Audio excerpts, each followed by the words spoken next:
Buyers have more negotiating power, and here's how to use it.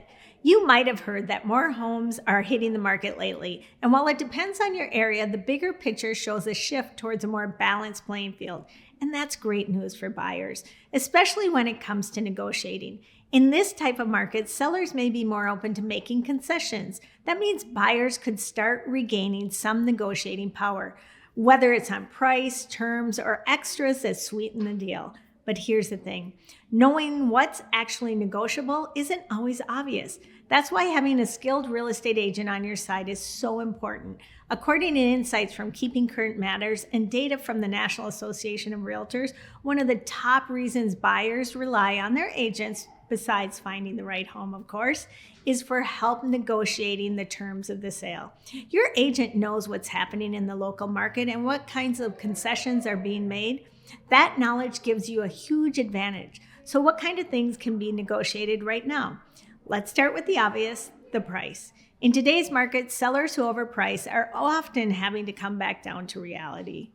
And in 2024, this was actually the most frequent concession sellers made.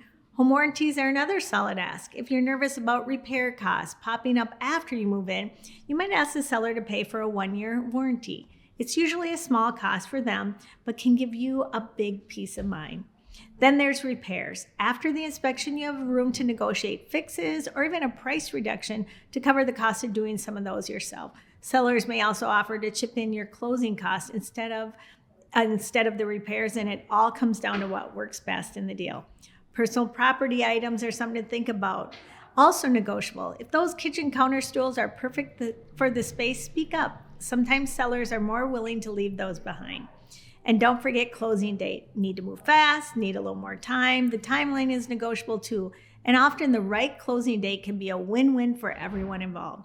The key takeaway here, negotiation isn't just about throwing out a lower number. It's about understanding what's realistic, what's typical in your area, and how to put together an offer that works for you and appeals to the seller.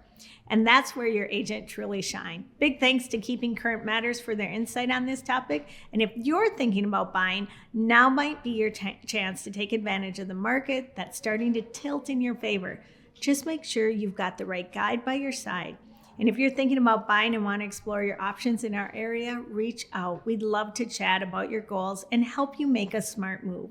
And if you're curious about what's happening in your local market, we've included the latest stats for Hudson and Stillwater areas down below.